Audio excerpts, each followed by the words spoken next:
Alright, welcome back. Tried to fix the lighting up a little bit more, and again, these are a little bit of ghetto videos that I got here, but we're just kind of trying to get stuff out so people can see these phases that everyone's been asking about, so I don't have a whole lot of fanfare and stuff going on with them. But Bill's still here, so we just finished up the settlement phase. And another thing that I wanted to talk about on the settlement phase is that obviously it seemed a little bit quick, but we didn't have a ton of options. But if you get the game and once you start playing, you can see all of the different innovations, all the different settlement locations. Once you get some of these settlement locations out, and then again, I'm just gonna throw one of these out here. So there's just this bonesmith. I mean, not only can you build all these things, you're also gonna have to like figure out a way to make Bill let you make a skull helm. So like whether you decide to do it through like and it kind of talks about it in the book, like a democracy or dictatorship, or everyone, when you dole out the survival rewards, so kind of like Monster Hunter, which this game is definitely inspired by. So basically, like, you carve off that piece, so that's yours. So you can do it communal, you can do it greedily, however you want, but there's going to be quite a few things that will help influence your decision or make your decisions much harder. So these phases, even though it took Bill and I not too long on that first phase, and your first phase probably won't be too bad either, as it progresses, I can see the settlement phase almost taking longer than some of the other things, because you're going to know, okay, this monster just fucks us in the mouth really bad, and so we need to build something that will stop our survivors from dying, and you got to figure out how to spend those resources. And then not only that, we only have the choice of fighting a white lion. So one of the things that you do is you choose what level. We're choosing level 1 because with all of my cheating on the first game, I'm pretty sure that we're going to play it a little bit better this time, and plus it's a prologue creature, so I know it's not built quite to the same level that the actual level 1 white lion is. But that's the only thing that you can hunt. But later on you can hunt the screaming antelope, the phoenix, all of these other cool monsters that we got going on. So that's another choice. I mean, there's just choices upon choices, and that settlement phase I can see taking way longer as time goes on. But anyway, this is the hunt board. So one of the cool things, I'm going to throw the book out here for a second. You'll actually pull up once you decide to do the hunt phase, you're gonna pick up or pull the Showdown. You can see the nice picture of the cute kitty curled up with half of a person right there. So you have the Showdown white lion, and what this does is it shows you how to set up your hunt board. So what this here means is when you set it up, the ones with the E, that is a monster specific event that you will throw. So we're going to go ahead, Bill's kind of throwing these cards out. The gaps are going to put a generic hunt card out, and then the 1, 2, and 3, that is going to show, so whatever level of white lion that you're fighting, that's where you will place it on the hunt board. And from what I know, there's a possibility that it will move around, you move on the hunt board, so there's different things that can happen there. And then the Showdown also shows you, the Showdown page shows you how to build the white lion's deck, the different rewards, all that kind of stuff that go along with the Showdown phase once you've actually kind of cornered it to hunt it. So over here we put our survivors on the start position, and before we left, which like I said, we did some of this stuff off camera, but we chose our survivors. We made a new one, Hope. We outfitted them.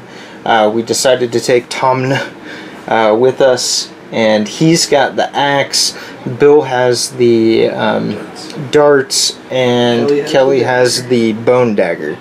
And then Hope has the cloth and regular stone. And then everyone but... So we kept the cloth on everyone. Who doesn't have a stone? Me? You? Yeah. Wait, no. I should have the stone? Do you have a fragile weapon? Yes. So I should probably have the stone. Kelly doesn't, right? Kelly's the only one that doesn't have fragile? Yeah. Sure. Throw the stone of it that way just in case something happens. At least you got it. Or we can, again, throw them. I don't know what they're used for still. If it's... I mean, if it's just not a crit, that seems pretty sweet. Maybe something, I don't know, if you can save that for late game. If you can actually save those. I was expecting you get to the very end and it's like, by the way, if you've still got your starting stone, you can build the epic sword of death! Yeah, I don't know. But that might actually be a good tactic if you can hold on to those for as long as possible to, you know, when you're fighting some of these things like the Phoenix, to just be able to, in one turn, 4 crit it right off the bat. It seems pretty fucking sweet. Okay, so how this works is what we'll do is each one of us takes alternating turns moving the characters onto the event space and then flipping it, reading it aloud, and then rolling or choosing, you know, the action and whatnot. So we're going to have, Bill, you go ahead and do this first on the hunt phase. Sure. So we chose our quarry real quick, chose the monster level, set it up, the hunt boards, hunt event, blah blah blah, shuffle, do all this, place them. So we did all of that. And then, oh, there are 2 cards, Mineral Gathering and Herb Gathering. There's story events that may be triggered during the hunt by adding their unique hunt events. So you keep those separate, so don't put those on the board. And on the back it actually says special hunt events. So make sure that you don't throw those out on accident, that you're only doing basic hunt, or what's called hunt events, and then the white lion hunts, or, you know, whatever monster hunt it is. So then we hunt the quarry. Survivors take turns as the event revealers. Like I said, Bill is going to go ahead and do that first. Draws the top event card in the survivor's current space, reads it out loud to the other players, and follows the rules on the card. When the event is complete, the card is archived, and the next survivor becomes the event revealer. If no cards remain in the survivor's space, the survivors move 1 space towards the monster, and the event revealer draws the top event card in the new space and follows the rules on the card. So we will go ahead and, yeah, go ahead and go, Bill. So read it out, and wait, no. Start doesn't have one? Start doesn't have one. Okay. So pull, the white lion? yeah, just move it off to the side, then move the people. Yeah, because whatever. So move them over. Yep.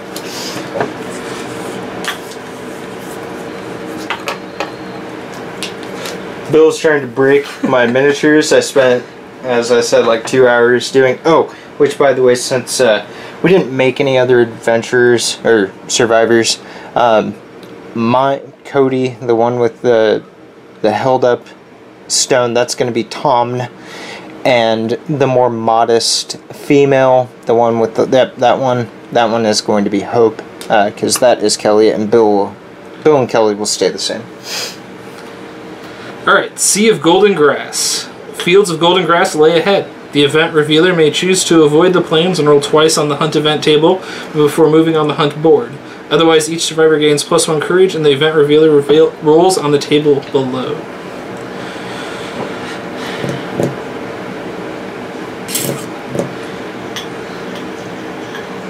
Should we just go for the +1 courage and see how horrible this gets? You're the let's event? do it. Yeah, we're gonna do it. We're gonna get the +1 courage. Bill's going balls deep on this initial event and is going to kill us all. Here, now you get to see why I rolled so horribly for Bill. We will let the master of rolling dice go. Ooh! An 8. Oh my god! That's shocking. You guys don't understand how shocking this is. You pick up the trail. Choose to move the white lion 1 space forward or backward on the hunt event board. I'd say move that guy closer to us. Yeah, I mean, so... I don't know why we move him back. Well, if we want to do more events, but who knows? we're a small settlement. We'll die horribly if we try and wait too long. So, go ahead and move him forward. Oh, we don't put a card in there either. Oh, okay. Okay, so these... Any of the empty ones on the things stay empty. I think including the 2s and 3s. So like wherever the 2 and 3 was, I didn't see that when we did it. Let me make sure. 13 spaces. Place 1 basic hunt event card in every open space except those except those occupied by a monster. So this is correct because we don't have a level 2 or 3 monster. If you can see, yeah, like this is correct, but we shouldn't have had one on there. No, that's fine. So now we mark.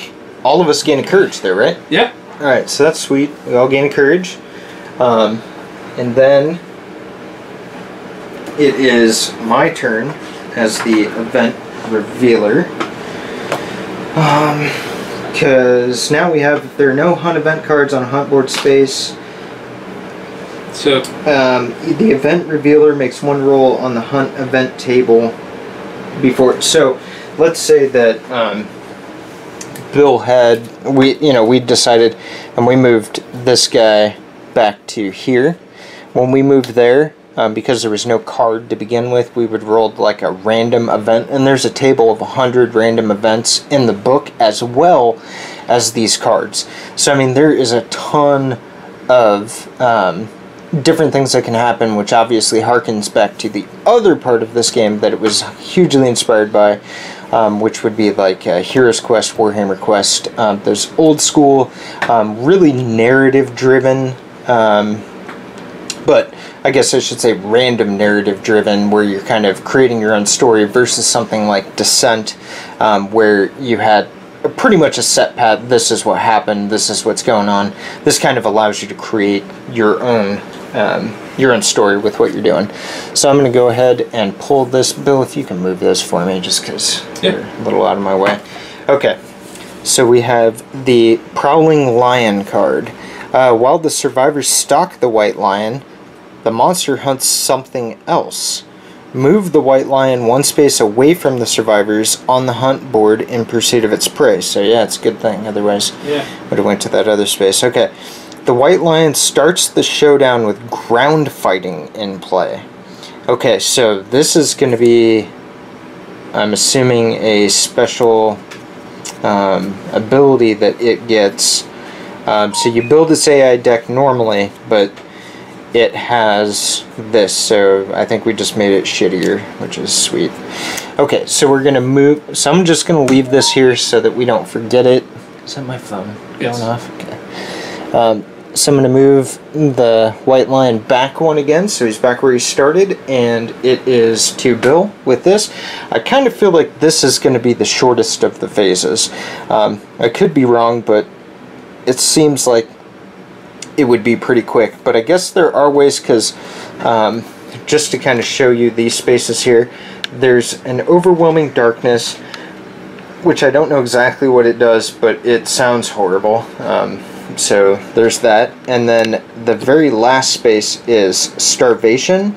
I'm assuming if you make it to here and you still haven't been able to hunt the, whatever your target is, you remove D5 resources from the settlement storage, and I'm assuming do not get to hunt your target. So that seems super not great, and that would burn an entire lantern year, I'm assuming, as well when you come back.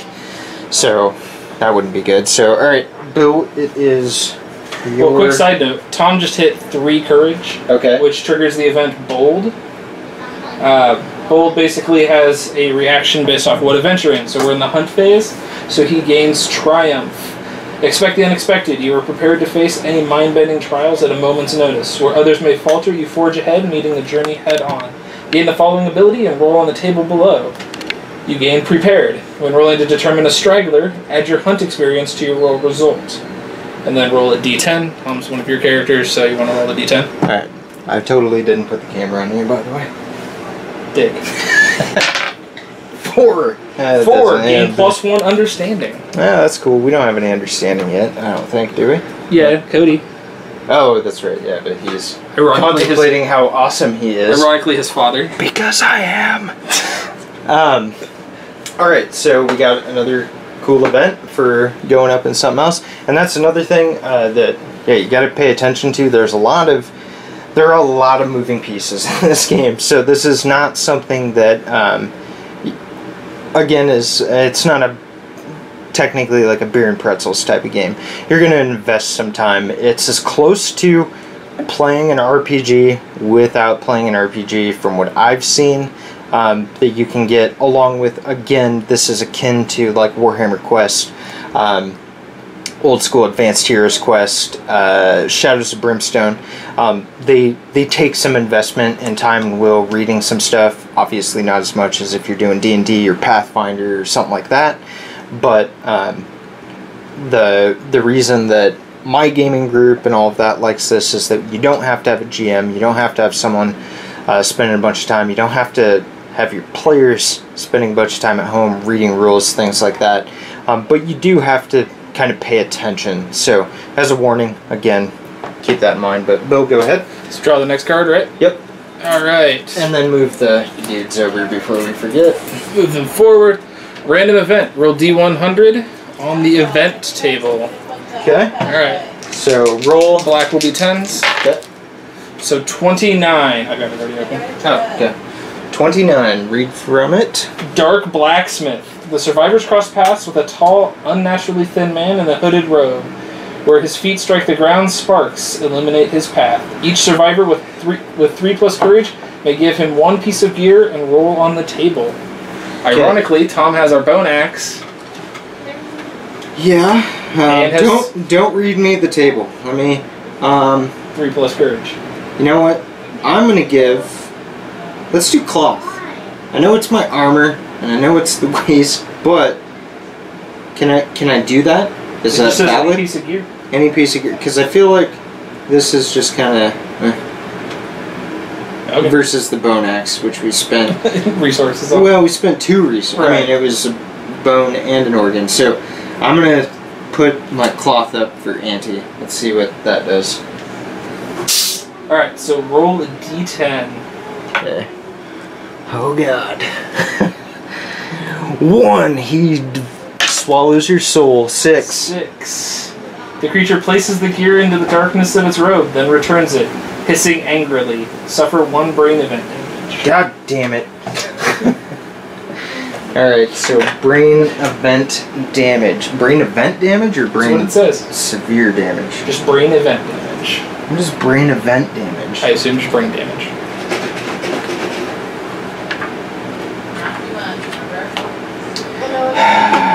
What? Oh, his tough doesn't help against brain damage. Bitch. I assume you just tick the 1 box. No. Oh yeah, because it's not. Yeah, it's not. It's not. It's brain critical. Actually, brain there's something about. Hold on. Now that I think about it. In special cases, survivors may suffer severe injuries or brain traumas during the hunt. Event damage. Survivors may suffer damage during the hunt. This is event damage and is non-lethal. Event damage will still reduce armor points and insanity, cause light and heavy injuries, but will not cause severe injuries or brain trauma.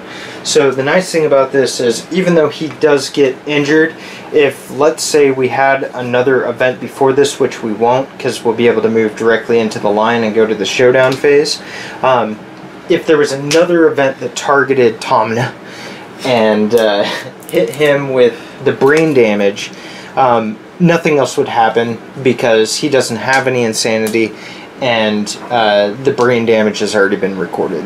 But the negative, obviously, is that he will go into this next showdown with his brain being severely exposed right now, and possibly rolling brain traumas if he gets hit. Okay, so which this is what is going to happen now. If the survivors move into the same space as the monster on their hunt turn, which, by the way, I didn't say that I lost it. No, it returned it. Okay, right, returned it. Yep. Okay, so at least I didn't lose my cloth. Did I have to roll like one higher? Yes. Yeah, god damn it, I knew it. And you got something really awesome. Okay, anyway. Okay, so when they move into the same space as the monster on their hunt turn, the hunt phase is over. Showdown phase begins immediately. Do not resolve any hunt events on the hunt board space occupied by the monster. Okay, so that is what we're going to do. We're going to go ahead and move them over, and we will start the showdown. Now, in terms of actually letting Bill play a showdown phase and not having to explain everything, I'm actually not going to do this showdown phase on camera. I may later with like a solo one, but you know, kind of want to get into the game here. But I probably, time depending, and if Bill wants to do it, we may do kind of like a recap, you know, outcome video. Shouldn't take too long of kind of what happened. And everyone's dead. Yeah, that kind of stuff. You know, kind of what we got, what we didn't get, what's going on. But anyway, that is the hunt phase. Like I said, I feel like this is going to be the shortest phase of the game. But it kind of adds to that story. We got, Tom got, really he was kind of focused. Everyone got courage, but he got a special event, and he got brain screwed by some dark crazy blacksmith. So kind of cool stuff going on there. But anyway, I am going to end the video, and we will see you in a bit.